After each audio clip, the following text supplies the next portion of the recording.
Hey, what's up, guys? Welcome back to the boxing circuit.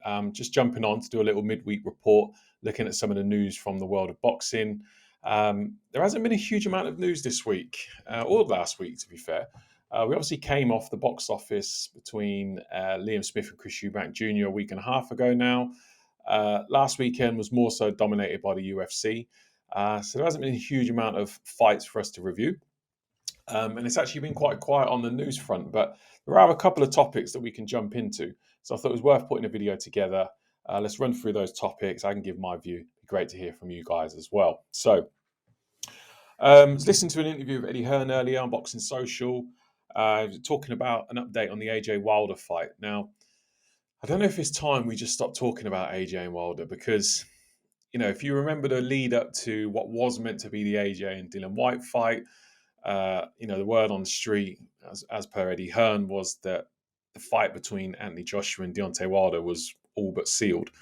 He was saying the Saudis who came over to the UK, met with Frank Smith of MATCHROOM, effectively bottoming out the detail. So, and then in the lead up to, obviously, Dylan White tested positive for the drug test and Haney came in. And then, we heard on TalkSport and various outlets in the lead up to that fight, basically, this is dangerous for AJ because if he doesn't win this fight, the Wilder fight isn't there anymore. It isn't at least there on the terms that they had agreed. So we were listening to Eddie Hearn all throughout the week talk about the Deontay Wilder fight, and basically that was next. And now it's a complete 180 where Eddie doesn't necessarily... certainly doesn't sound like it's going to happen in Saudi Arabia anytime soon. So Eddie was basically saying on his interview on Boxing Social that they're now considering other locations. So that could be Las Vegas, it could be the UK, could be the UAE. So I guess we'll have to wait and see. But I think, it's the fight that I want to see. I think for both men, in terms of what they've got available at the moment, I think it's the biggest fight for both men. So I know the money is going to be different. I'm assuming the money would be different from what Saudi are offering to whether that was going to happen in Vegas or the UK. I think it does well over here in the UK, but the problem is with the UK, you have the pay-per-view market in the UK isn't as strong as it is in the US. So over here in the UK, typically a pay-per-view is somewhere between £20 and 26, 27. Whereas in the US, you can charge anywhere from $65 up to $100. So the US pay-per-view model is far stronger than the UK. But neither boxer is a huge star in the US. I think the Tyson Fury trilogy that Deontay Wilder was involved in were big fights, but they weren't huge fights. They weren't doing the type of numbers that obviously Mayweather was doing back in the day. I mean, anyway, nobody does those numbers, but wasn't really doing numbers like Canelo does in the US. I think Tank against Garcia did more than Fury against Wilder. Probably that fight did maybe more pay-per-views than all three of the trilogy fights between Deontay Wilder and Tyson Fury. So neither Deontay Wilder or AJ is huge in the US. So I can't see it being huge on pay-per-view, but I think it would certainly sell out if it went T-Mobile Arena, the MGM Grand, etc. So I think ultimately it's a big fight. I don't think it's Saudi money big fight if it happens anywhere else around the world. So I guess we'll have to wait and see. But I think, the time for AJ and Wilder and talking about that fight, I think, we just have to be realistic with our expectation. And I don't see that fight happening next. There's already rumours that AJ is going to fight in December now. Deontay Wilder might fight in November. Obviously not against each other. So if that's the case, then you'd be thinking, I don't know, the end of the first quarter of next year, going into Q2 next year. So I guess we'll have to wait and see. I'll be disappointed if the fight doesn't happen because you just look at it and you just think, why take another fight for either man? You just think, who are you going to fight? What relevance is it really going to have? Because also what you have to consider is Deontay Wilder is ranked number one in the WBC. So obviously Tyson Fury is the champion, but Deontay Wilder is ranked beneath that at number one. And now they've moved AJ up to number two. So there's rumours that fight between those two might actually be called in terms of called for the mandatory. So those two fight. and the winner would obviously be mandated to fight Tyson Fury. So you kind of think to yourself, you're number 1 and 2 anyway. So why would you take a fight with anybody else? Just doesn't make any sense to me. I think both of them surely have got enough money now that it's not necessarily about the money. Obviously, I want to maximize their earnings, and I get that. But in terms of being able to put on the fight, they can do it, and there will be a lot of money there. But I think there's this sort of like sticking point at the moment as to when a fight's rumored to take place in Saudi Arabia, the money's just crazy. Obviously, you see it with boxing, you see it with football, you see it with golf. So, you'd be talking like 2, 3 times what they'll be earning if they fought in the UK or in the US. But until that fight is signed and sealed, that money was never real anyway. So, in my head, I just think, yeah, you may have been not promised 50 million from Saudi Arabia, but it might have been speculated that you could earn up to 50 million if you fought in Saudi Arabia. But that never materialized. So that money didn't actually ever exist. So if you earn 30 million fighting in Vegas or in the UK, then that's what you earn. That's what the fight's worth. So look, this is going to continue to rumble on, and I think that Eddie at the moment needs this. He needs to fight firstly, because I was just looking at the matchroom schedule, and it's impressive in terms of them putting on fights, back to back. I think starting this weekend, they've got a fight in Mexico on Friday night.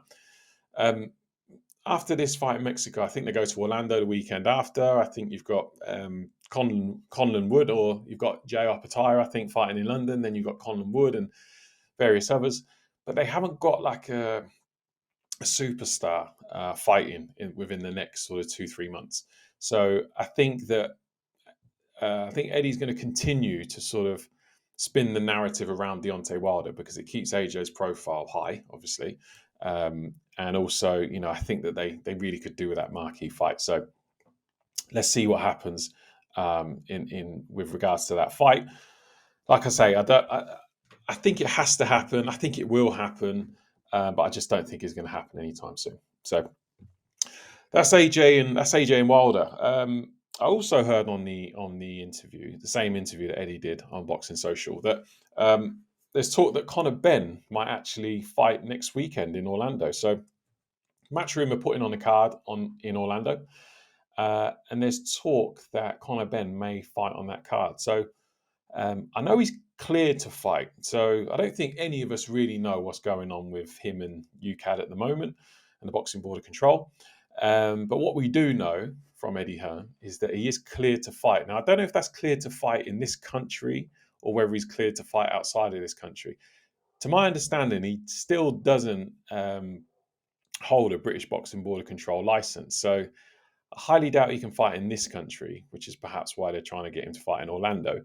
But nonetheless, it seems like he is able to fight at the moment whilst they're going through the appeal process. Now, Eddie sounds very buoyant and confident that Conor will be victorious in that hearing, and if that's the case, then it sounds like he's trying to line up a fight for the back end of the year. He talks about 23rd of December. Perhaps he's going to be trying to consider Chris Eubank Jr. for that fight. Just on that Eubank Jr. and Conor Benn fight, I was dead against it to begin with. I just thought, I didn't like the idea of Eubank coming down to 157. And then when it materialized and he made the weight, or at least made 158, 159, whatever he put out that social media post at. So I think when people saw that, I think in hindsight, the consensus was that was quite dangerous for them to put on that fight. But if they are to fight, and if they are fighting at 160, I don't mind the fight. I don't mind them fighting at all, because I think both of them are giving up a little something. Chris has fought his last 2 fights at 160 anyway, so he's probably not that you necessarily get used to cutting weight, and especially as you get older. But he's obviously more comfortable in doing that because he's done it for his past 2 fights. So, and Conor's obviously jumping up a bit like Kell Brook did a few years back when he jumped up to fight Gennady Golovkin. So I don't mind the fight. I would watch the fight. After last week or the weekend before last, I would say I'd comfortably say Chris Eubank Jr. is the favourite, whereas going into what was proposed to be their first fight or the original fight, I feared for Eubank Jr. just because Conor Benn is very aggressive. He's obviously younger. point to prove. And, although he hasn't beat any world beaters, and that's another thing, like people getting a little bit carried away with Conor Benn because he hasn't really beat anyone. The people that he's beat are former world champions, but they're well on their way down. So he hasn't got a statement win. He hasn't even proved he's the best in Britain, to be honest. He hasn't fought for 18 months now. So if he does go out and fight in Orlando next weekend, good luck to him. Like I say, I don't mind the Eubank Jr. fight. If they can make that fight, great. I would watch it. I would have Eubank Jr. as the favourite. So let's see what happens there. Jack Catterall's been overlooked by the looks of things. He's obviously fighting Jorge Linares. And now it's talked about that Devin Haney will be challenging Regis Prograis for his WBC belt at 140. So Jack Catterall signed to MATCHROOM a couple of months ago, and there was sort of the talk that MATCHROOM have got Regis Prograis, they've got a good relationship with Devin Haney, so potentially there's fights that could be made there. For Jack Catterall now to be taking on Jorge Linares, who is nowhere near what he was back in his prime, is a bit disappointing. I expect Jack Catterall to win that fight. Not necessarily that excited for it. I would have liked to seen Catterall, take on Regis, but at the same time, the Devin Haney fight and Regis Prograis is a great fight, is a wicked fight. So I'm looking forward to that one. I don't know who I have a favourite. Obviously, Regis, who's fought the better opponents? I don't know. Maybe even Devin. Maybe Devin, because obviously Devin's fought in his last fight against Lomachenko, which I thought he won. I know a lot of people thought Lomachenko won that fight, but I thought Devin did enough to win that fight. I wasn't scoring it round by round, but my general feeling was that Devin had done enough to win that fight. He obviously fought George Kambosos twice and beat him. Now, it wasn't necessarily, George Kambosos isn't necessarily an impressive win. However, Devin did travel over to Australia both times to defeat George Kambosos. So he's proven that he's prepared to go anywhere. He's prepared to fight anyone. And the fact that he's again jumping up to fight Regis Prograis, I think just shows Devin Haney's confidence. Regis, on the other hand, obviously we saw him over here a few years ago when he fought Josh Taylor in a real close fight. As much as I wanted Regis to win that fight, I do think that Josh Taylor come on a little bit strong at the end and probably did just enough to win. But nonetheless, it was a close fight. So in terms of this fight, Regis didn't look great in his last fight. Didn't look great at all. Some people actually thought he lost. I thought he done just enough to win because the opponent wasn't really showing too much ambition. So I would say it's a 50-50. It's a 50-50. I think it depends what Regis shows up. If the Regis of his last fight shows up, then Devin Haney wins this one. So, again, I think that's slated for December 9th. Either the 9th or the 18th, sometime in December. So the date, forgive me, I haven't got the date to hand, but it's not actually been announced yet. But there is talk that it will be happening in December. So, and then I was just looking at, it got me thinking, as I was looking at, I mentioned earlier, the Matchroom schedule for the next few months. Now, this isn't a dig at Matchroom because they're the only guys putting on shows back to back. I know they've had a few weeks off, but if you look at the run from now to the end of the year, there is fights that will be taking place on DAZN. So as a boxing fan, you've got plenty of content to consume over the next few months. QUEENSBERRY have obviously got a show next week, which has got Joe Joyce rematching Zhilei Zhang, which again, we'll do a preview for that. And I'm looking forward to that fight. I'm really hoping Joe can get revenge in that fight. But got me thinking about who's the next star for all boxing promoters at the moment, because I mentioned the Matchroom run, and there isn't really that signature superstar currently announced. When you think about Eddie Hearn when he was putting on shows for Sky, he was better at building fighters, I think, in terms of building their profile. Now, obviously, the Sky machine is far bigger, far more advanced, far more powerful than DAZN. It just feels like we're not getting those stars, the future stars coming through, or not learning enough about them. Like I say, I'm looking at the Matchroom schedule and I'm thinking it's good and it's great to have content to consume, but I couldn't pick a fight out of it that I'm really excited about. If I had to pick one, I'd probably say it's the Wood Warrington fight. just because he would, is always in entertaining fights, as is Josh Warrington. So I think that would be a good fight.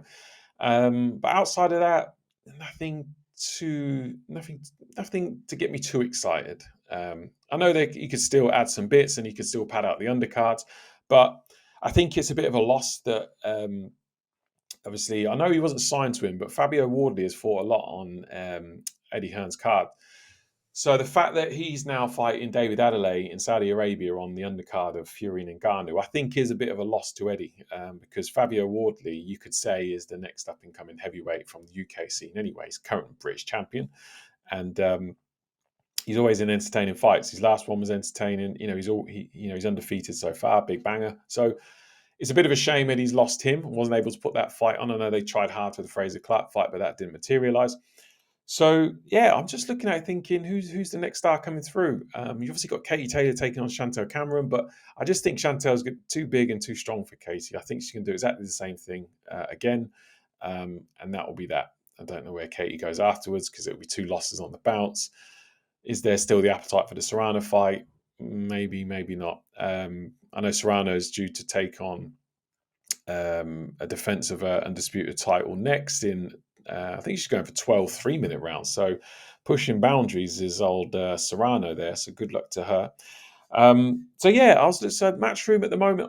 Don't get me wrong. I'm super grateful they're putting it on because when there's no boxing on a Saturday night, it just feels a bit empty.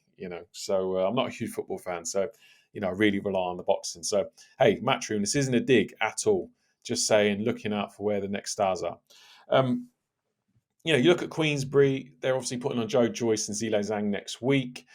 Now, Frank talks about Joe Joyce and how, we worked really hard to get him in this position and, how great Joe is and da-da-da-da-da.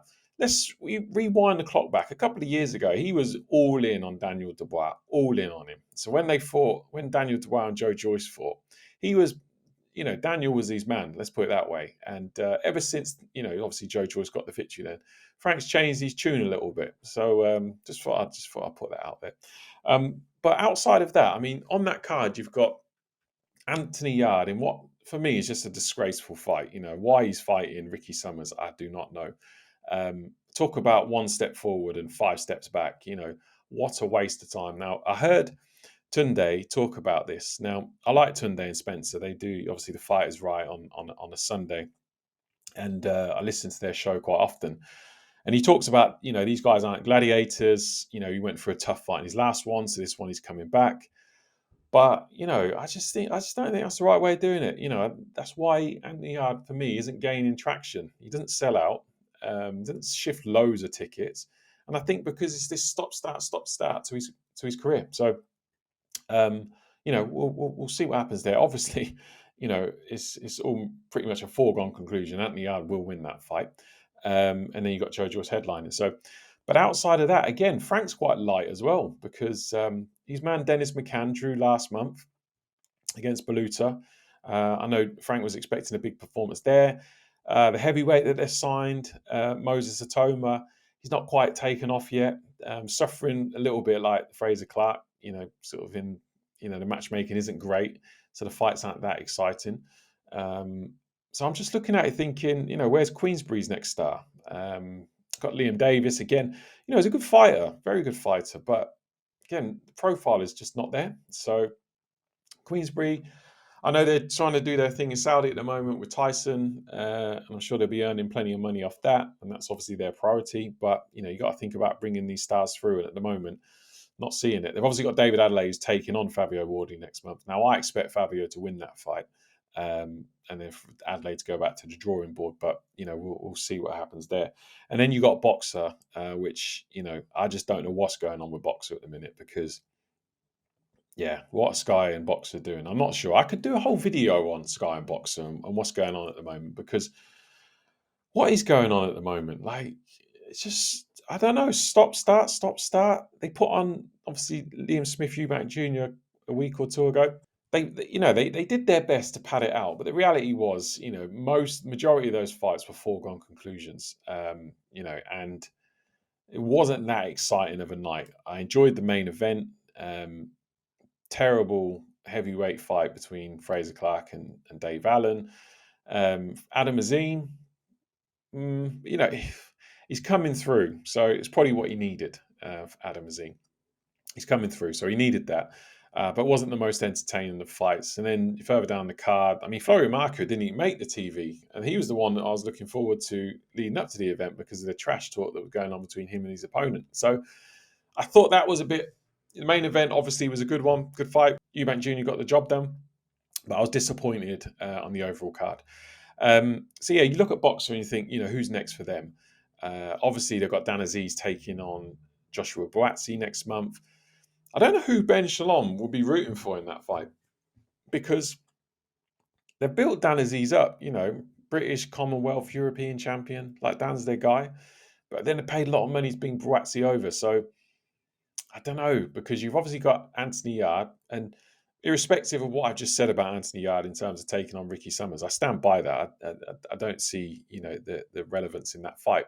However, if he was to fight the winner of this, Dan Aziz and Buatsi, that's a big fight. So I don't know who Ben Shalom and Boxer would be rooting for in this fight. It'd be interesting to see. If you believe Joshua Buatsi, Ben Shalom's rooting for Dan Aziz.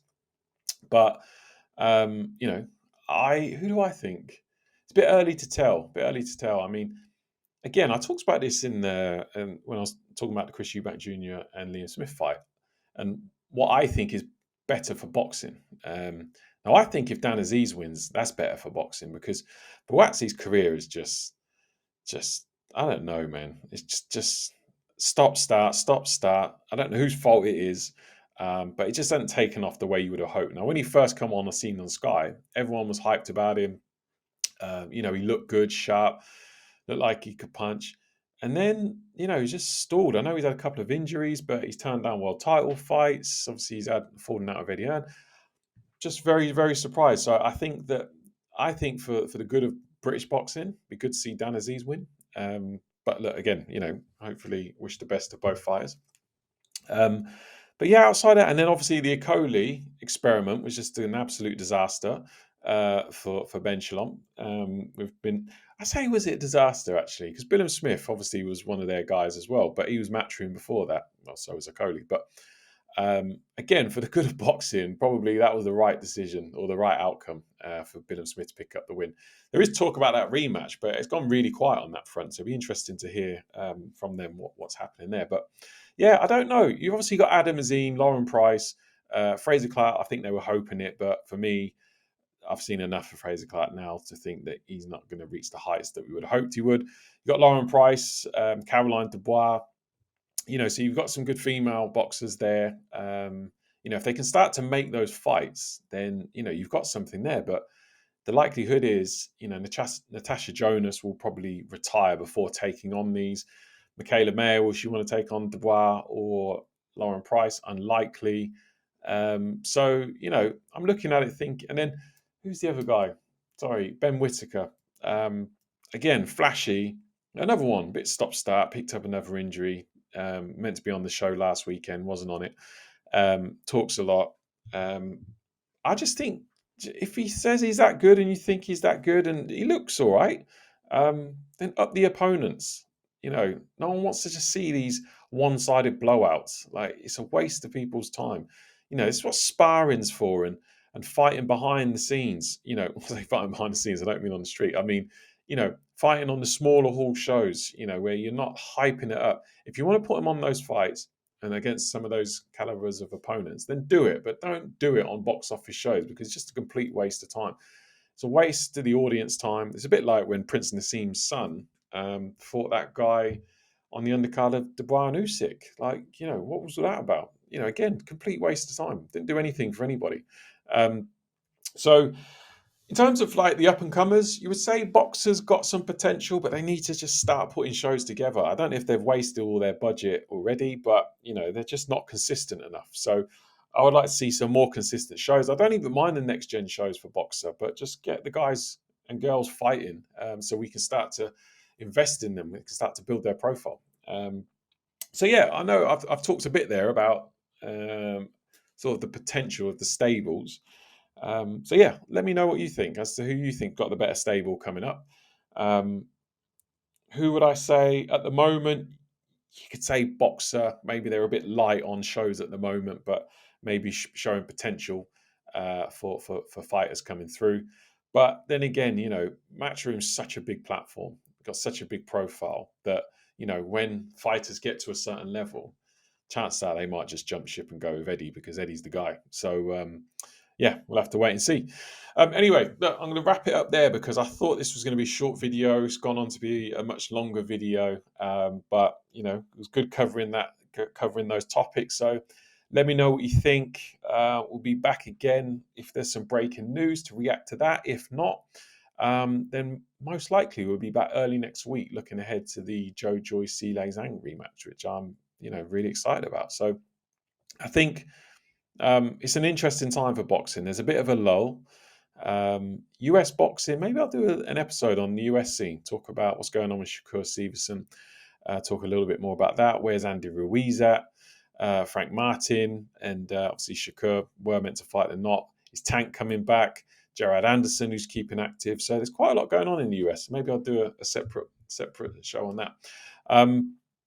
But yeah, hey, look, let me know what you think. Like I say, if news breaks this week, we will react. If not, then we'll be back early next week looking at the Joe Joyce and Zhilei Zhang. So thanks for tuning in, guys. I'll catch you later.